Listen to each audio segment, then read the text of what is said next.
Bonsoir. C'est notre rendez-vous de tous les jeudis 20 heures. Alors, je salue toutes les personnes qui sont là aujourd'hui présentes. Merci d'avoir honoré à votre engagement, donc à être là ce soir au rendez-vous. Vous avez dû voir le lien en description ou je dirais même en légende. Donc, si vous pouvez taguer autour de vous pour que les autres se connectent et que nous commençons. J'espère que vous allez bien. Bonsoir. Bonsoir, je vous fais des cœurs, je vous fais des bisous. Je suis très contente de vous retrouver, comme tous les jeudis d'ailleurs, parce que c'est le moment que j'attends le plus dans la semaine pour être en contact avec vous, pour discuter avec vous, pour échanger, pour vous partager ce que j'apprends au quotidien et aussi ce que j'apprends de vous, parce que vous m'envoyez des messages qui me font vraiment chaud au cœur. Et je crois que nous sommes tous bénis d'avoir cette communauté, d'être ensemble. Et bénissons juste le nom de l'Éternel pour ça, parce que vraiment, les esprits qui se rencontrent, ça ne se fait jamais au hasard. Alors, bienvenue ce soir encore. Merci beaucoup à ceux qui nous ont rejoints dans cette communauté. Vous êtes nombreux qui nous avez rejoints dans cette communauté. En tout cas, ensemble, nous nous épanouissons tous les jours. Je l'espère, en tout cas, je le crois. Et aussi, nous construisons nos mindsets, notre subconscient pour être des personnes qui allons briller et encore et toujours briller. Beaucoup m'ont posé la question, oui, mais comment je vais briller? Je manque de confiance, j'ai ci, j'ai ça.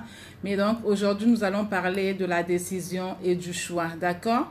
Parce que des fois, nous faisons une confusion entre ces deux petits mots. Mais aujourd'hui, nous allons savoir, nous allons partager sur ces petites clés-là pour être sûrs de ce que nous faisons comme décision et de ce que nous faisons comme choix. Je dirais même ce que nous choisissons comme choix et ce que nous décidons comme décision. Voilà, comme ça au moins ça se répète et ça reste dans la tête. D'accord? Taguez autour de vous. Bonsoir Évrard, bonsoir Jaïd, bonsoir Gobin. Taguez autour de vous. Nous allons faire la différence vraiment aujourd'hui entre la décision et le choix, parce que plusieurs m'ont posé cette question, beaucoup plus ciblée sur la décision qu'ils prennent, sur les choix qu'ils prennent, mais sans savoir à quoi réellement ils s'engagent quand ils le font. Une décision, pour moi, je dis qu'une décision, c'est quelque chose de réfléchi. C'est quelque chose sur laquelle on a réfléchi. On ne prend pas une décision en se levant comme ça du jour au lendemain. Un choix, par contre, on le fait tout de suite. On a fait le choix et tout de suite, on passe à autre chose. Mais par contre, la décision, quand on prend la décision sur quelque chose, ça veut dire qu'on a eu le temps de mûrir la question, on a eu le temps d'analyser, on a eu le temps de voir le pour et le contre. Et là, on s'engage à quelque chose et c'est une décision. Et étant des personnes matures, nous prenons souvent des décisions, mais en pensant que ce sont des choix qu'on a fait. Non, un choix, tu fais tout de suite et tu passes à autre chose. Mais une décision, tu prends le temps d'analyser, de mûrir, des fois prendre conseil pour savoir exactement est-ce que le chemin que je vais prendre est celui-là. Donc, en parlant de décision et de choix, je parlerai des femmes. En tout cas, ce live parlera aujourd'hui, je pense, peut-être à une femme, deux femmes, trois femmes. Mais c'est vraiment un live qui parle directement à ces femmes-là qui vont se reconnaître. Une femme qui se reconnaît aujourd'hui, de hier, elle était une femme épanouie, elle était une femme complètement, elle était joyeuse, chaleureuse et aujourd'hui, elle a prié pour être dans un ménage, elle a prié pour avoir celui-là que Dieu avait prévu qu'elle allait être avec et elle se rend compte qu'au lieu de s'épanouir, non, elle rentre vraiment dans le désarroi.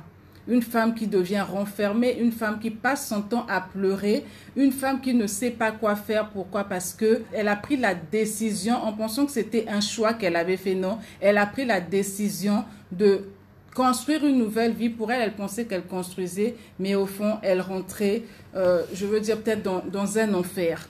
Tu es cette femme-là qui a pensé laisser ta vie passer pour reconstruire, rebâtir ta vie parce que tu t'es dit qu'avec mon ex, c'était dur, avec mon ex, il ne me comprenait pas, avec mon ex, il n'y avait pas d'attention, avec mon ex, il y a eu ci, ça. Et tu t'engages aujourd'hui dans une nouvelle relation où tu te dis que c'est la bonne. Année par année, tu construis, tu te rends compte que oui, avec celui-là, on s'entend. 2, 3 ans après, les choses changent. Et c'est là où tu commences à réaliser que non, il y a certaines choses que je vis aujourd'hui qui sont vraiment beaucoup plus pénible pour moi. Et là, tu commences à faire la différence. Avec mon ex, c'était pas comme ceci. Avec mon ex, c'était pas comme cela. C'était mieux avec mon ex. Lui, au moins, même s'il faisait pas totalement attention, mais il y a certaines choses pour lesquelles il était quand même attentionné. Il était ci, il était ça. Et tu commences à avoir des remords par rapport au choix que tu avais fait. Tu n'as pas eu le temps de mûrir la question. Tu n'as pas eu le temps d'analyser. Tu t'es juste dit, non, il m'a trompé. Oui, il a fait une chose déplacée pour laquelle je ne peux pas accepter. Je suis quand même X et ça, je n'accepte pas. Ok. Il est des fois, nous avons des limites qu'on ne peut pas dépasser, c'est clair. Mais déjà, il faut que tu connaisses ces limites-là pour être sûr que ça, c'est une limite, on ne la franchit pas. D'accord. Mais tu ne fais pas un choix pour lequel demain, tu vas être sur une balance et te dire non, je préfère avec mon ex c'était ceci, avec mon ex c'était cela. Combien d'ex as-tu eu jusqu'aujourd'hui à ce jour? Est-ce que tu t'es déjà posé la question? Est-ce que le problème c'est ton ex ou ce sont tes ex ou le problème c'est toi? Est-ce que tu as déjà eu à te poser cette question-là? Parce que c'est toujours facile de lancer la balle de l'autre côté, de dire que c'est moi qui suis la victime et que c'est l'autre qui m'a poussé à ci, qui m'a poussé à ça.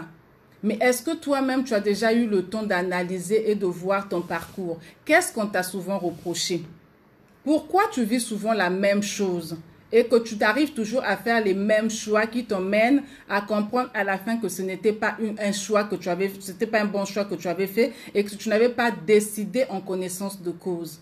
Parce que c'est toujours facile de lancer la pierre à l'autre, de se dire oui, je ne veux pas qu'on fasse ceci, j'ai telle limite, mais toi, est-ce que tu respectes les limites des autres? Combien d'ex as-tu à ce jour? Est-ce que tu as essayé de faire un bilan? Combien d'hommes avec qui tu es parti à ce jour et aujourd'hui tu te retrouves dans un foyer où tu te dis je n'ai pas de chance avec les hommes. Ce n'est pas une question de chance. Ce n'est pas toujours question de chance, ce n'est pas toujours question de malédiction comme on a l'habitude de le dire. Que non, ma mère est passée par là, elle a eu ceci, elle a eu cela. Et donc, c'est comme on dit chez nous, Eza Singa. Donc, ça veut dire c'est une lignée que je suis en train de suivre. Dans ma famille, il y a toujours eu des divorces. Aucune femme n'a résisté dans un mariage. Après 2-3 ans, il y a toujours des ruptures. Tu ne peux pas te conformer à quelque chose juste pour en fait t'encourager dans ta bêtise. Ce n'est pas possible. Tu as fait un choix. Donc, reste fidèle au choix que tu as fait, mais analyse les conséquences derrière. Aujourd'hui, avec la maturité, on sait que tous les choix que nous faisons ne sont pas ceux-là. Mais tu es mature, tu es une femme mature. On vient te raconter quelque chose que ton fiancé a fait ceci ou que ton mari a fait cela. Tout de suite, sans pour autant analyser pourquoi il est arrivé à ce niveau-là, pourquoi il a fait tel acte, pourquoi il a fait tel geste. Et j'ai souvent vécu la même chose avec les hommes que j'ai eus dans le passé. Tu n'analyses pas. Pour toi, tu te dis juste non. Moi, ça, avec les hommes, je n'accepte pas. Et donc, comme je n'accepte pas ça avec les hommes, je suis une femme belle, je suis une femme qui attire encore aujourd'hui et je ne peux pas rester là en train d'attendre qu'un homme se foute de moi en faisant ci ou ça. Mais toi, dans tout ça, tu ne t'es pas un peu posé la question pour savoir est-ce que c'est pas moi le problème? Pourquoi je vis la même chose avec les hommes? Pourquoi quand je commence une relation 2 ou 3 ans après, ça arrive toujours à se retourner contre moi? Pourquoi? Tu ne prends pas le temps de t'asseoir, d'analyser qu'est-ce qu'on m'a toujours reproché, qu'est-ce que je peux corriger dans mon comportement, dans mes attitudes. Prends le temps de t'asseoir, d'analyser, d'écouter aussi. Je ne vous dis pas que je suis d'accord avec certaines attitudes ou certains comportements que nos hommes affichent. Ce n'est pas cela que je veux faire passer comme message. Pourquoi je le dis? J'ai eu une personne en coaching, une dame qui me dit Madame, j'ai besoin de votre aide. Je lui dis oui, je vous écoute. Dites-moi comment est-ce que je peux vous aider. Elle me dit oui, j'ai eu deux enfants avec un homme, mais il a eu à commettre une erreur. Je n'avais pas accepté cela. Je suis partie de la maison, j'ai laissé mes enfants et ça fait 2 ans que cela est arrivé. Mais il n'est jamais revenu vers moi. Il n'est jamais allé vers mes parents pour quand même me demander de revenir à la maison. Donc pour lui, j'ai l'impression que c'était un bon débarras le fait que je parte. Et dans tout ça, 2 ans après que je sois partie, je ne pouvais pas rester seule. Donc, j'ai quand même quelqu'un avec qui je vis. Celui-là, je l'aime bien, mais je suis toujours amoureuse du papa de mes enfants. Et aussi, j'ai l'impression que mes enfants souffrent de mon absence. Je veux repartir dans mon foyer. Je lui pose la question de savoir, mais qu'est-ce qui te freine? Est-ce que oui, il n'est pas revenu vers toi, mais est-ce que tu as essayé de le solliciter pour que vous discutez, pour que vous revoyez les choses, pour repartir encore là où vous étiez arrêté, pour comprendre maintenant qu'est-ce qui ne va pas et voir comment vous pouvez reconstruire la relation au niveau où vous étiez arrêté, en mettant justement, comme vous êtes mariés, la famille dedans. Elle me répond, mais je ne peux pas le faire. Pourquoi? Parce que déjà, lui n'est jamais venu vers moi parce que c'est lui qui avait tort, normalement et logiquement. C'est lui qui devait revenir vers moi, mais il n'a pas fait ce pas-là. Et en plus, il y a une femme dans sa maison déjà et donc j'ai peur que cette femme maltraite mes enfants. Mais attends, ma soeur. Toi, quand tu quittes la maison, en espérant que l'homme va te courir derrière, il te courira pourquoi? Est-ce qu'avant de partir de là, de cette maison-là, tu as cherché à comprendre pourquoi il a commis une erreur? Tu as fait le choix de partir, ça veut dire que c'est une décision que tu as mûrie. Parce que quand il a commis l'erreur, tu ne vas pas te réveiller un matin juste comme ça pour décider je m'en vais. Ça veut dire que tu as mûri la question. Tu t'es rendu compte que là, je ne peux pas accepter, je veux reconstruire ma vie, je veux repartir sur d'autres bases. Mais 2 ans après, tu te rends compte que le monsieur ne revient pas vers toi parce que c'est ce que tu espérais. Tu n'as pas eu gain de cause et tu as quand même quelqu'un avec qui tu es, mais tu pries le Seigneur pour que le Seigneur touche son cœur, qu'il revienne vers toi, venir te reprendre et repartir dans le foyer, vivre avec tes enfants. Je ne sais pas, vous qui me suivez, comment vous analysez cette situation? Est-ce que c'est une femme sage qui agit comme ça? Donc voilà, on fait des choix, je veux dire, juste comme ça, on a un déclic, comme étant des adolescents. On n'est pas, à un certain moment de la vie, à un certain âge, on ne peut plus se comporter comme étant un adolescent. On ne peut plus se comporter comme étant une personne qui est encore en train d'expérimenter la vie. Pour dire non, je suis là comme une princesse, je vais attendre que mon prince vienne me sauver de ce méchant ou de quoi. Non, il faut se réveiller. Tu as fait un choix, tu te dis que tu t'en vas. Mais quand tu es parti, tu n'étais pas consciente que tu avais 2 enfants que tu as laissés avec ce monsieur-là. En plus, tu t'en vas de la maison, tu ne prends pas le soin de discuter avec cet homme pour savoir qu'est-ce qui l'a emmené à agir tel qu'il agit. Tu t'en vas.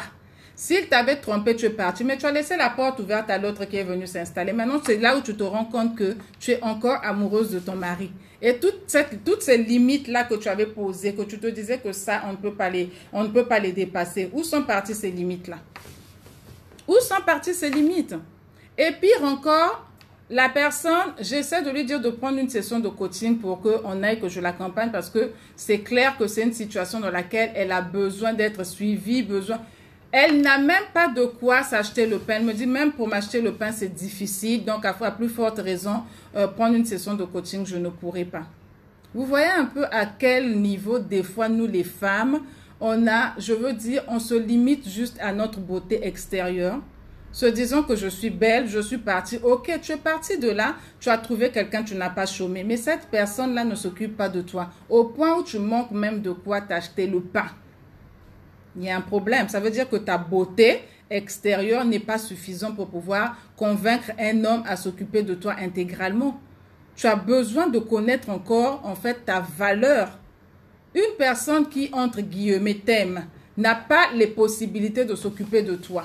Il se pourrait même que tu es sorti de ce ménage étant déjà avec cet homme-là avec qui tu es actuellement et tu te rends compte que non. Quand j'étais chez mon mari, cet amant-là, il s'occupait bien de moi, il faisait attention à moi. Mais vous ne savez pas que quand les charges sont partagées pour les femmes qui vivent, je ne sais pas, avec 2 hommes, quand les charges sont partagées, ces hommes-là sont à l'aise.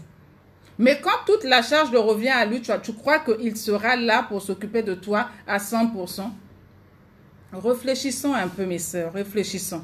C'est important pour nous de réfléchir et de prendre des décisions sur lesquelles nous nous sommes assises. Nous avons étudié, nous avons analysé avec maturité, avec sagesse, dire que là, je prends la décision. Donc, c'est une limite qu'on atteint, je ne l'accepte pas. Je prends la décision d'avancer, mais la tête haute. Mais quand tu prends la décision d'avancer la tête haute, sois sûr que tu as quand même des bases, tu as quand même des fondamentaux. Tu ne prends pas une décision et demain, tu te dis que non, j'ai fait une erreur. Donc, ça veut dire que ce n'était juste qu'un choix, ce n'était pas une décision. C'était juste un choix. D'accord? Donc, cherchons à voir, à connaître au moins nos limites, c'est bien, mais également discutons avec nos partenaires, que ce soit la femme vers l'homme, que ce soit l'homme vers la femme. Il est arrivé un couac dans la maison. Ne faisons pas des choix qui demain nous allons les regretter. Et généralement, en faisant des choix comme ça, on a l'impression, on se dit souvent qu'on fera mal à l'autre. Mais au finish, comme c'était un choix, que c'était pas une décision, on se fait mal à nous-mêmes, on se torture nous-mêmes. Et tu n'as plus la paix en toi. Pourquoi? Parce que tu te dis, mais je suis parti, croyant le faire mal, qui va me courir après, et la personne ne te court pas après. Au contraire, peut-être des fois, il n'attendait que ça. Et quand tu l'as donné la facilité de partir par toi-même, attends, c'est un bon débarras. C'est un bon débarras. Si ça devrait arriver à ce niveau-là, en discutant, vous prenez la décision, ou quand tu te rends compte que tu veux chercher à recadrer, à reconstituer les choses, ça ne va pas, prends la décision en connaissance de cause. Mais ne prends pas des choix à chaud pour lesquels tu vas regretter. Tout ça, ça fait partie également de l'immaturité. Quand on est immature, on fait souvent des choix que l'on regrette. Mais quand on atteint une certaine maturité, c'est là où on commence à prendre des décisions. Une décision est prise par une personne mature. Les personnes matures sont des personnes qui analysent, sont les personnes qui prennent leurs responsabilités, sont les personnes qui ne jouent pas aux victimes. Parce que quand tu veux tout le temps jouer à la victime, te dire que c'est à moi, on a fait ceci, on m'a fait cela, tu veux jouer à la victime pour avoir la compassion des gens, pour qu'on te soutienne dans les choix que tu as eu à faire. C'est quand tu souffriras, tu seras seul. Même si tu as des yako, des personnes qui vont venir te dire, ah, yako, mais il était comme ci, il était comme cela. Mais toi, c'est toi qui souffriras dans ton cœur de savoir que il se pourrait que c'est moi qui l'ai poussé à telle erreur. Que ça vienne de l'homme ou de la femme, que je l'ai poussé à telle erreur. Si j'avais peut-être recadré certaines choses, si j'avais peut-être discuté avec elle, si j'avais peut-être revu certaines choses pendant qu'elle me faisait quelques remarques, on ne serait pas arrivé là. Mais chacun prend les choix à sa manière, sans pour autant analyser. C'est pour arriver à quoi? Il y a des signaux qui ne manquent pas. Il y a des petits signaux qui ne manquent pas dans la maison. Mais à ça, il faut avoir un œil observateur. Il faut avoir de la maturité pour commencer à voir, il y a quelque chose qui ne va pas, avant de faire son choix ou de prendre sa décision. Quand tu commences à voir ces petits signaux-là, chacun de nous connaissons nos partenaires. Tu sais comment est ton homme et tu sais comment est ta femme. Si tu sens qu'il commence à avoir un changement, mais encore, il faudrait que parmi les deux, qu'il y ait un qui sache quand même se rabaisser. Et ce n'est pas dit que tout le temps, ça doit être la femme qui doit le faire. Vous aussi, les hommes, nos hommes, nous avons vraiment besoin des fois que vous regardez un peu certaines choses, que vous ayez un œil plus observateur, analysez les choses aussi de votre côté pour nous aider à être ces femmes sages que nous devrions être. Nous avons des cœurs de chair, faits de chair comme vous. Nous ne sommes pas des robots, nous ne sommes pas des machines pour tout le temps encaisser les coups, et pour qu'un matin, vous soyez là à vous enorgueillir pour dire, c'est elle qui a voulu partir, c'était son choix, mais comme elle est partie, moi je prends une autre, je remplace. Ce n'est pas comme des chaussettes que tu changes le matin pour te dire que cette chaussette est trouée, cette chaussette elle est déteinte. Cette chaussette, je ne retrouve plus une chaussette de celle-là, je la mets à côté. C'est quand même un être humain. C'est quand même une personne avec qui tu as eu peut-être des enfants, que tu as aimé, que tu es parti épouser. Donc, tu as pris des engagements vis-à-vis de cette personne, auprès de sa famille, auprès de ses parents. Donc, il y a un certain moment, essayons d'observer aussi bien au niveau de l'homme, au niveau de la femme, et asseyons-nous, mettons notre orgueil de côté. Asseyons-nous et parlons en personne mature, face à face. Qu'est-ce qui ne va pas? Est-ce qu'on peut encore réparer? Est-ce qu'il n'y a plus rien, il n'y a plus rien à construire? Et là, on est en train de faire semblant, arrêtons de faire semblant parce qu'il n'y a plus rien. Prenons des décisions ensemble. Mais ce n'est pas d'être, je veux dire entre guillemets, être comme une personne lâche qui veut juste faire des choses pour pousser l'autre à commettre des erreurs et dire, en profiter de ces erreurs que l'autre a fait. Pour dire, ben voilà, c'est pas moi qui l'ai demandé de partir. Elle est partie de son propre gré. Elle n'a qu'à assumer son choix. Elle n'a qu'à assumer ses décisions. Je ne pouvais pas rester seule. Les enfants sont encore petits. Je travaille quand même. Il fallait que je trouve quelqu'un pour s'occuper de ces enfants. Mais quelqu'un là, ça pouvait pas être aussi une nounou. Parce que c'est bien beau de condamner la femme, oui, ceci, cela. Mais toi, l'homme, est-ce que la personne que tu voulais prendre pour s'occuper de tes enfants, tu ne pouvais pas aussi prendre une nounou, une nièce dans la famille, quelqu'un qui pourrait s'occuper de ton enfant? Tu as quand même épousé cette femme. Allez voir les parents de cette femme, discuter avec eux. Voilà ce qui s'est passé. Tu as quand même épousé, tu as donné une dot. Mais tu es assis en bon débarras, en personne aussi, je veux dire, irresponsable, en train de te dire non, c'est elle qui a voulu partir. Non. À un certain moment, arrêtons de jouer et les victimes et les irresponsables. Nous sommes assez grands, nous avons une certaine expérience, donc mettons-les en avant pour éviter tout le temps d'en profiter de certaines situations pour dire c'était son choix, c'était sa décision. Nous avons été deux, avant qu'il y ait toutes les personnes que nous invitons dans nos mariages, venir nous assister, venir nous encourager. La décision de se marier venait de ces deux personnes. Il n'y a pas eu de forcing. Les cœurs se sont joints, vous vous êtes aimés, vous avez eu le temps d'analyser, au moins de savoir que voilà, on est comme ceci, on est comme cela. Nous sommes compatibles, nous partageons des centres d'intérêt qui sont assez communs, cheminons ensemble. Ok, dans la maison, il y a des problèmes, essayons de régler en maturité. On ne peut plus régler. En s'entend, chacun prend son chemin. Peut-être même que vous n'étiez pas aussi fait pour vivre ensemble. Parce qu'il y a d'autres foyers où on force. Et puis après, dans 2 matins, on se rend compte qu'on a perdu autant d'années inutilement. Là n'est vraiment pas le problème. Il y a un choix à faire. Il y a une décision à prendre. Ne fais pas un choix comme un enfant adolescent. Les adolescents sont encore là, en train d'apprendre à connaître la vie, faire des expériences. Mais arrivé à un certain âge, tu es une femme, ton ex vient te troubler dans le ménage. Ça encore, c'est un autre cas de fait. Ton ex vient te troubler, non, tu es là et tout, c'était ton ex. Mais pourquoi on les appelle ex? Ex vient même de quoi? Ancienne expérience. D'après vous, ex vient de quoi? C'est mon ex. Donc, c'est une ancienne expérience. C'est une ancienne expérience de laquelle tu as appris des choses, des mauvaises et des bonnes choses. Donc, si tu as décidé à ce que ça soit une ancienne expérience, une expérience qui t'a peut-être permis de comprendre que mes points perfectibles sont ceux-là, mes points forts sont ceux-là, j'avance maintenant en améliorant mes points perfectibles avec celui avec qui je vis aujourd'hui, mais tu repars pas vers cet ex-là. Continue la vie un peu devant. Tout le temps, les marches arrière, là, tu peux te cogner. Essaie de prendre un peu l'avant. Pourquoi est-ce qu'on a mis que le rétroviseur pour regarder derrière soit petit? C'est pour laisser un peu tous ces ex, toutes ces choses-là derrière. Concentre-toi sur ton pare-brise qui est devant, qui est plus grand. Voilà pourquoi tu as une grande vue devant toi quand tu as le pare-brise. Mais toi, tu es concentré. Au lieu d'être concentré sur ta voie, aller devant, tu te concentres sur le rétroviseur pour regarder derrière. Tu es au volant. Plutôt que de regarder ton pare-brise et voir là où tu vas, tu es focalisé sur ton rétroviseur qui est petit, tu regardes derrière. Et ce que tu regardes derrière, c'est quoi? Je suis en train d'illustrer l'ex que tu es en train de regarder, qui viendra peut-être pour te pourrir la vie, qui viendra peut-être pour se venger sur quelque chose, et tu auras fait un choix qui ne t'arrangera pas. Et dans 2 matins, tu vas jouer quoi? Les victimes, aussi bien pour mes soeurs que pour mes frères. Donc vraiment, prenons le temps de réfléchir, mes frères, mes sœurs, avant de faire les choix que nous faisons. Prenons plutôt la peine, sinon le temps, je dirais, d'analyser, de prendre plutôt des décisions. Parce que quand on décide, c'est décidé, j'ai analysé, j'ai vu tous les contours de la situation. Là, je suis prête à avancer. Je ne peux pas continuer à rester là parce que la limite a été dépassée. Le verre d'eau est totalement plein. On ne peut même plus ajouter une goutte. Je décide de continuer ma route. Mais tu n'as pas analysé. Ton verre d'eau est peut-être encore à moitié plein. Donc, ça veut dire que tu as encore toute une moitié pour pouvoir ajouter. Mais regarde un peu comment tu peux faire pour ne pas faire un choix qui te blessera toi-même, pour ne pas faire un choix qui te mènera à la perte, pour ne pas faire un choix qui va te détruire.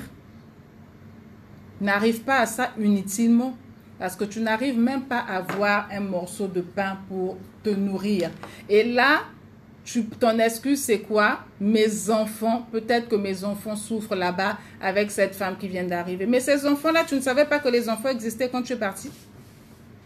Je suis encore amoureuse de mon mari. Mais toi, tu es amoureuse de lui, c'est toi qui es partie. Est-ce que lui, il est encore amoureux de toi? Toute la question est là. Parce que l'homme, quand il n'aime pas, c'est compliqué. Nous, les femmes, nous aimons de façon naturelle. Mais un homme qui ne t'aime plus, où tu veux repartir, faire valoir tes droits de femme mariée, parce que c'est toi qui étais partie, tu veux revenir. Et encore, si c'est même pas lui qui t'a demandé de revenir, mais la petite souffrance, je dirais, entre guillemets, que tu as eu à subir avant de faire le choix de partir, ça sera multiplié par 3.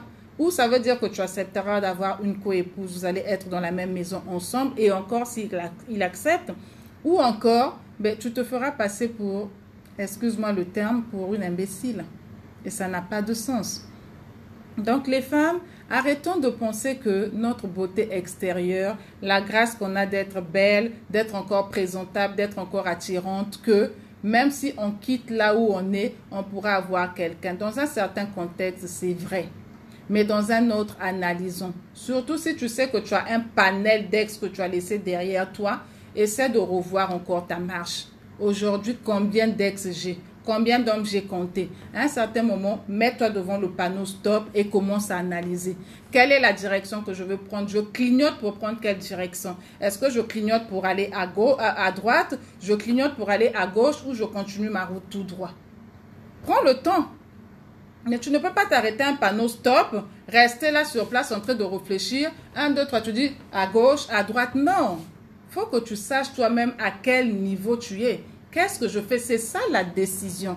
Je décide quoi? Je suis devant le feu rouge. Je décide quoi? Est-ce que je vais tout droit? Est-ce que le chemin où je vais, je dois clignoter pour aller à droite ou aller à gauche? À toi de le savoir. Mais si tu ne connais même pas ta destination, comment est-ce que tu fais pour aller quelque part? Donc, mes sœurs, mes frères, faisons attention entre les choix que nous faisons et les décisions que nous prenons. Nous sommes assez grands aujourd'hui, en tout cas je l'espère. Nous avons acquis une certaine expérience de la vie. Soyons ceux-là qui allaient être des modèles pour nos enfants. Parce que nos enfants ne feront que ce que nous faisons. On pourra leur dire oui, donner l'éthique, une certaine éthique, donner une certaine ligne de conduite, mais toi-même dans ce que tu fais, tu n'es pas un modèle. Un homme est censé être un modèle dans sa famille. Un homme est censé être le leader, donc celui-là qui montre la direction, qui organise la maison. Et la femme est juste sous sa mission. Voilà pourquoi on parle de soumission. La femme est sous la mission de l'homme pour voir quand il n'est pas là, ben je continue à faire comme il fait. Mais pour cela, il faut être un modèle. Pour cela, il faut être un modèle. Si tu n'es pas un modèle, comment veux-tu que l'autre soit sous ta mission pour continuer là où tu te seras arrêté ou pendant que tu ne seras pas là à ton absence? Donc vraiment, faisons cette différence entre le choix et la décision. Ok? Tu choisis, vous êtes un couple. Vous pouvez choisir, prendre la décision, je ne dirais pas le choix, prendre la décision de se dire que non, madame ou monsieur, bon, généralement c'est madame, va vivre à l'étranger avec des enfants pour des raisons bien fondées. Ça peut être pour la scolarité ou pour une autre raison quelconque pour laquelle vous aurez défini vous deux. C'est une décision que vous avez prise ensemble. Mais après, derrière les choix qui s'en découleront, c'est vous qui allez pouvoir les faire. Et tout ça, ce sont des choses pour lesquelles, après, il ne faut pas créer derrière ça, je veux dire, des raisons. Parce que la décision de dire que tu vas ailleurs avec les enfants pour telle raison, tu vas être là-bas, vous l'avez pris ensemble. Monsieur reste au pays, par exemple, madame va en Europe, aux États-Unis, peu importe, vous avez décidé un éloignement comme ça pour le bien fondé de votre famille. Et que toi, madame, tu ne viens jamais en vacances quelque temps pour voir ton monsieur ou vice-versa. Un matin, tu décides 2-3 ans après de te dire, je rentre ou encore, je vais passer 3 mois avec mon mari. Ça fait 2 ou 3 ans que je n'ai pas fait un tour au pays. Tu arrives, tu viens en gang. Au lieu de venir regarder, on va te dire des amis qui sont là comme toujours les amis. Non, pendant ton absence, il a fait ceci, il a fait cela, il était avec un tel.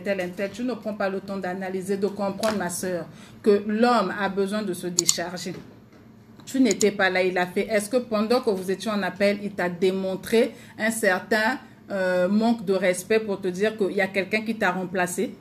Quand tu n'étais pas là, il a pris certaines habitudes. 2 ans, 3 ans, tu n'es pas là. Mais quand tu reviens doucement, maman. C'est toi la propriétaire de cette maison. Pourquoi tu trembles? Reviens doucement. Il y a eu des nounous qui étaient là pour l'entretenir pendant que tu n'étais pas là. Mais quand tu reviens et que tu sais que c'est à ta place, n'écoute pas les bilobés là, de tes copines tout autour. Peut-être qu'ils ne sont même pas contentes que tu sois avec cet homme-là. Donc, toi, ne fais pas des choix comme quoi je suis arrivée, voilà, j'ai constaté ceci, je m'en vais, je repars plus jamais. Non, ça, on appelle ça des choix. Prendre la décision de dire oui, je suis arrivée, merci, vous me rapportez ceci, mais pour quel intérêt vous me rapportez cela? Mon homme, je n'étais pas là, ça fait 2-3 ans, donc je comprends, ce n'est pas que j'épaule ce qu'il a fait, mais je comprends qu'il avait besoin, il avait peut-être eu besoin d'avoir quelqu'un à côté, ce n'est pas grave, mais maintenant que je suis là, des choses reviendront à la normale. C'est une façon de penser et ça, c'est une attitude de personne mature, nous les femmes. Mais ne rentre pas dans un sens où tes amis vont venir te pourrir la tête avec certaines choses. Toi qui as fait 2-3 ans sans être avec ton mari, plutôt que de profiter du temps que vous êtes ensemble pendant que tu es venu faire tes 3 mois, tu vas être là à jouer les inspecteurs, tu vas être là à le suivre partout, à faire des scandales par-ci et là. C'est pour avoir quoi? Quand tu partiras de là, ben, il va maintenant bien te remplacer parce qu'il comprendra que je croyais que celle-là, c'était ma femme à moi. Celle à qui, quand je parle ou bien quand je parle d'elle aux autres, on donne un certain respect. Mais elle me suit partout, elle me flique, elle est là, elle fait des scandales. Ça veut dire qu'elle ne vaut pas mieux que ces nounous-là que j'ai ici, qui m'entretiennent de temps en temps. On va te mélanger. Ok? Donc, mes sœurs, soyons matures, sachant prendre des bonnes décisions quand il le faut, mais en analysant. À un certain moment, quand on sait qu'on arrive à un âge donné, quand tu prends une décision, tu te dis que je ne veux plus de celui-là, la décision, tu l'as mûrie, tu l'as pris. Mais quand tu fais le choix, en partant, tu fais 1-2 pas, après tu veux faire marche arrière pour refaire 4 pas, tu n'es pas sûr que en faisant marche arrière, tu vas aller t'arrêter là où il y a encore les marques de tes pas. D'accord? Donc, ne faisons pas les choses juste pour vouloir faire mal aux autres, mes sœurs comme mes frères, mais faisons les choses non pas en faisant des choix, mais en prenant des décisions. Le choix, il est vraiment passager. Je fais le choix de manger le haricot plutôt que le sakasaka. Tu as choisi, tu prépares ton sakasaka, tu manges. Mais je prends la décision d'être ou de faire des études, par exemple, de comptabilité, plutôt que de faire des études de ressources humaines. La décision est là et c'est un processus. Ok? Sachons faire cette différence-là pour être à l'aise nous-mêmes déjà, en paix, équilibré avec nous-mêmes et nous le serons aussi avec les autres. Donc vraiment, c'est ce message que je voulais nous passer parce qu'il y a beaucoup parmi nous qui sommes dans cette erreur-là et qui pensons que nous avons encore le temps de rattraper certains choix que nous avons faits. Des fois, c'est possible, mais dans la majorité des cas, c'est quand même assez difficile. Donc, prenons plutôt des décisions qui sont mûries, qui sont analysées, où on se dit que, ben oui, là, c'est la décision, je décide et voilà, je passe à l'action, je passe à autre chose. Et le choix, quand tu l'as fait, sachez faire le choix sur des choses, on va dire, beaucoup moins importantes, en fait. D'accord? Dans la vie, des choses qui peuvent être, je veux dire, assez faciles pour lesquelles on peut faire des choix, mais en ce qui concerne les décisions sur nos vies, sur ce qui nous impacte, ce qui impacte nos enfants, ce qui impacte nos familles, ce qui impacte nos décisions futures, ce qui impacte nos engagements, ce qui impacte notre destination, prenons le temps de l'analyser. Ne faisons pas juste des choses parce que nous voulons faire mal à l'autre ou se dire que il a voulu, il verra. Non, ça ne sert à rien. Quand tu fais ça, tu ne sais pas ce que l'autre pense. Ok? Donc vraiment, mes sœurs, soyons matures. Mes frères, soyons également matures. Vous, mes frères, aidez-nous. Aidez-nous vraiment à être ces femmes-là qui bâtissent parce que sans vous aussi, il n'est pas évident. Nous n'avons pas des cœurs de pierre, nous n'avons pas des cœurs faits en fer. Nous sommes faits de chair comme vous et nos cœurs sont faits aussi de chair. Donc, quand vous sentez que votre femme n'est pas encore arrivée à maturité, qu'elle fait des choix pour ci, pour ça, aidez votre femme, si vous êtes plus mature qu'elle, à lui faire comprendre certaines choses. D'accord? Si ce n'est pas le cas, vous sentez qu'elle ne comprend pas, c'est une femme vraiment qui, elle, je veux dire, c'est le genre de personne qui dit « je suis comme ça », voilà, je ne peux pas changer. Demandez à quelqu'un de vous aider, votre témoin de mariage, votre pasteur ou quelqu'un en tout cas qui a de l'influence dans votre couple, de vous aider à pouvoir rééquilibrer les choses. Mais ne restez pas juste là à dire, mais elle me pourrit la vie ou lui me pourrit la vie, trop c'est trop, je suis fatiguée, je vais passer à autre chose. Autre chose, ça peut être bien comme moins bien. Mais quand c'est bien, ok, c'est très bien, on avance, on est content. Mais quand c'est moins bien, les remords, c'est compliqué. Ok? Donc, voilà ce que j'avais à vous partager ce soir. Et sachons faire des bons choix et surtout sachant ensemble décider les choses pour notre bien-être, pour notre paix, pour notre je vais dire, devenir meilleur, car c'est à cela aussi qu'il nous faut pour donner un exemple à nos enfants et soyons simplement des modèles. Des modèles aussi bien pour nous-mêmes, pour nos enfants, que pour notre entourage. Ok? Donc, voilà, je vais vous souhaiter une excellente soirée chez vous. Partagez la vidéo à ceux qui ne l'ont pas reçue. Ça aidera certainement plus d'une personne à savoir qu'un choix, ça se fait et tout de suite on passe à une chose. Mais une décision, ça se mûrit, ça se construit, ça s'analyse avant de pouvoir la prendre. Ne faisons plus cette erreur-là de faire des choix comme des petits-enfants, mais prenons des décisions en personne mature pour notre construction à nous et pour le développement aussi de notre famille, pour voilà, avoir des familles plus épanouies encore demain.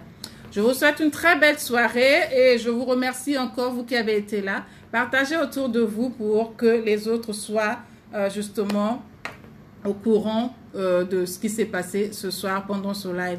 Je vous donne rendez-vous le jeudi prochain à 20 h. Tous nos lives, ça sera tous les jeudis à 20 h. Et donc, soyons massivement connectés les jeudis pour nos moments de partage. Très belle soirée encore à vous et bonne journée de vendredi pour demain. Excellente nuit sous la grâce de Dieu.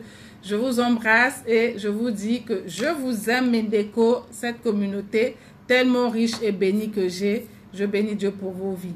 Bisous, bisous à vous et je vous dis à très bientôt. Bye bye.